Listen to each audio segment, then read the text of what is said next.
قرآن کہتا ہے کہ جب انہوں نے رسیوں کو، جب موسیٰ نے لاٹھی کو پھینکا اور وہ سانپ بنی ہے، تو جادوگر سوچ کے سجدے میں نہیں گرے پہلے ہیں، سوچا بعد میں ہے۔ کیوں گرے پہلے؟ ان کے لاشعور میں یہ بات بیٹھ گئی، بھائی یہ تو پیغمبر ہے، یہ تو پاسبل ہی نہیں ہے کہ لاٹھی سانپ بن جاؤ، بھائی پہلے سجدہ کرو، بعد میں سوچتے رہیں گے کہ یہ سجدہ صحیح کیا یا غلط کیا۔ نہیں آ رہی بات؟ یہ قرآن کی بلاغت ہے۔ جب موسیٰ نے لاٹھی کو پھینکا ہے، قرآن کہہ رہا ہے فَأُلْقِي، جادوگروں کو لاشعوری طاقت نے سجدے میں گرا دیا۔ یہ لاشعوری طاقت کون تھی؟ یہ وہی جو ہمیں دھماکوں کے وقت ہوشیار کر دیتی ہے، ہم ہل جاتے ہیں اچانک۔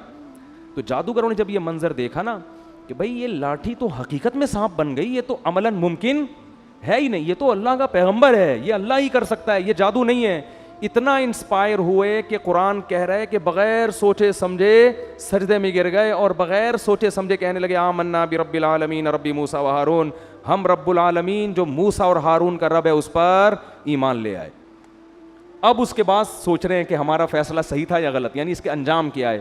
تو سوچنے کے بعد ان کو یقین ہو گیا کہ ہم نے فیصلہ کیا کیا ہے، صحیح۔ اب فرعون دھمکیاں دے رہا ہے کہ تمہاری نورہ کشتی تھی اور میں تمہارے ہاتھ پاؤں کاٹ کے لٹکا دوں گا۔ انہوں نے کہا لن نؤثرک علی ما جاءنا من البینات، اے فرعون موسیٰ کے برحق ہونے کے جو ہم نے دلائل دیکھ لی ہیں نا، اب ہم تیری بات پر یقین نہیں کریں گے۔ فقضی ما انت قاض، تو ہاتھ پاؤں کاٹنے کی بات کرتا ہے، جو تیرے بس میں ہے وہ کر لے۔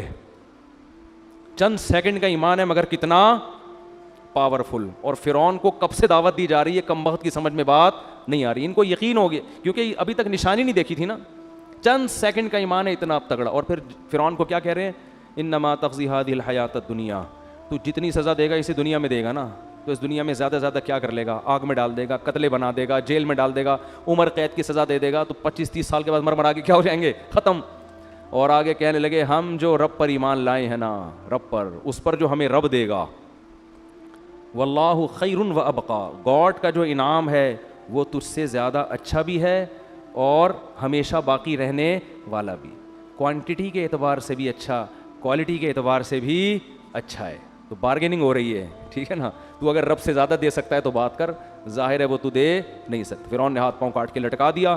تو اللہ نے یہ بھی دکھا دیا کہ نورہ کشتی نہیں ہے، کیونکہ نورہ کشتی میں دونوں کے مفاد ہوتے ہیں، ایک قتل ہونے کے لیے تیار نہیں ہوتا۔ اتنی واضح نشانیاں فرعون کو اللہ نے دکھا دی کہ دیکھ جادوگروں نے گواہی بھی دے دی ہے اور اپنی قربانی سے یہ بھی ثابت کر دیا کہ یہ نورہ کشتی نہیں ہے۔ لیکن فرعون کی کھوپڑی، کیونکہ دنیا کے نشے میں جب انسان آتا ہے نا، شہوت پرستی میں، جو آدمی زنا کے قریب جا رہا ہو نا، اسے 1000 سمجھاؤ آپ، 1000 دفعہ ہو کہ یہ حرام ہے، لیکن وہ پھر بھی کیا کرتا ہے، زنا میں مبتلا ہوتا ہے۔ تو یہ گناہ ہے ہی ایسی برباد چیز، انسان کو اندھا کر دیتی۔ خیر جلدی سے بات کو سمیٹتا ہوں۔ تو موسیٰ علیہ السلام کو اللہ نے جو معجزے دیے وہ کس حساب سے، جادوگروں کو سمجھ میں آ جائے۔ عیسیٰ علیہ السلام کو میڈیکل سائنس کے اعتبار، داؤد علیہ السلام کا دور تھا حکومت کا، بڑی بڑی جنگیں ہو رہی تھیں اس وقت، لڑائیوں کا دور تھا، اللہ نے ایسے معجزے دیے آپ کو جو جنگوں میں آپ کے کام آئے، لوہے کو پگھلا دیا آپ کے ہاتھوں میں، اس طرح سے۔ خیر